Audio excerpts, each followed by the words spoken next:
Alright guys, we're back. We're going to talk about two types of sequences that we're going to encounter in this chapter: arithmetic sequences and geometric sequences. So this one is pronounced arithmetic sequences, and it's a sequence with an addition generator. The number added to each term to get the next term is called a common difference. So an example of an arithmetic sequence, and another way to write what they're saying, is you are adding a fixed amount to the previous number to get the next number. So one of the simplest ones would just be 2, 4, 6, 8, 10, ... And to generate this sequence, we are just adding 2 to the previous number to get the next number. Arithmetic sequences result in linear graphs.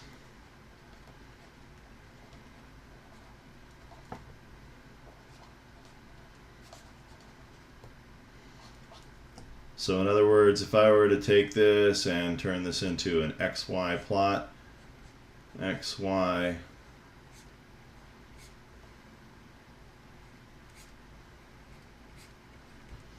I would get a line, and it would have a slope of 2 actually.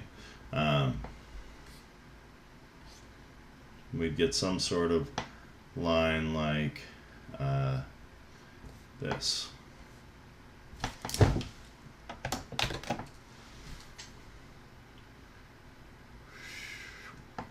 Well, that's a horrible line, but go through the origin and have a slope of 2, and it would look like that.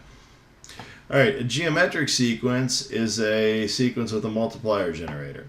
That means that instead of adding a fixed number to each to the previous term to get the next term, we're going to multiply a fixed number to the previous term to get the next term. And this is called a common ratio or a multiplier. I'll talk about why those are called common ratios or multipliers. So if we set up another table like this, again with our x and our y, I'm having a heck of a time drawing here, drawing a straight line. So let's try this.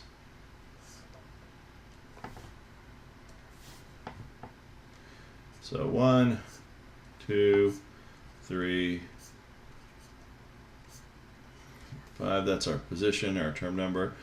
And if we started with 2 and we multiplied by 2, we get 4, and multiply that by 2, we get 8, then 16, then 32, etc., etc.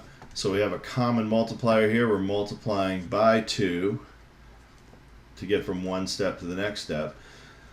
We get the term common ratio because if we take two consecutive terms and turn them into a fraction, we'll get this multiplier. So if I took 4 over 2, the 4 and the 2 here, and made a ratio out of it, that would give me 2. If I took 32 over 16, that would also give me 2. So there's where we get the term common ratio. A multiplier can also be used to increase or decrease by a given percentage. For example, the multiplier for an increase of 7% is 1 plus 0.07 or 1.07.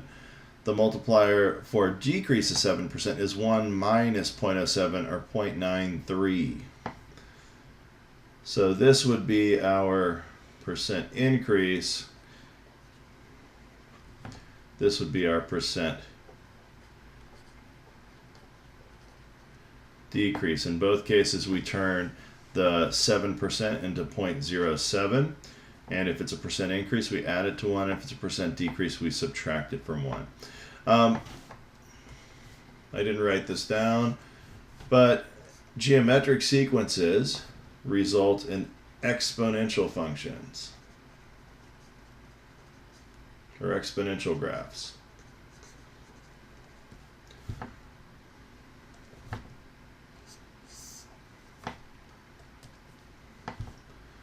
Exponential growth graph, it's going to look like that, and an exponential decay graph is going to look like that. And we'll learn more about those as the semester goes on. Finally, if you want to determine the 0th term, also known as the initial value or starting point, you'll need to work backwards. For the sequence, -9, -5, -4, 3, 7, we can see that that is an arithmetic sequence because we are adding 4 to go from one step to the next, and it's always a fixed amount. The 0th term would be -13, and that's because we'd ask ourselves, what do we have to add 4 to get to -9? And the answer is -13. So -13 plus 9 would give, or plus 4 would give us -9. -4 plus, wow, -9 plus 4 would give you -5. -5 plus 4 would give you -1. -1 plus 4 would give you 3. 3 plus 4 would give you 7. So you could subtract 4 and get the 0th term from that. So for your work here, I want you to determine if the following sequences are arithmetic, geometric, or other. If they're arithmetic, then find the common difference. If they're geometric, find the multiplier. And then find the 0th term. So we're going to assume that you are given the first term, second term, third term, fourth term, and we want to know what is the 0th term for this sequence right here. Okay. All right, guys, have fun.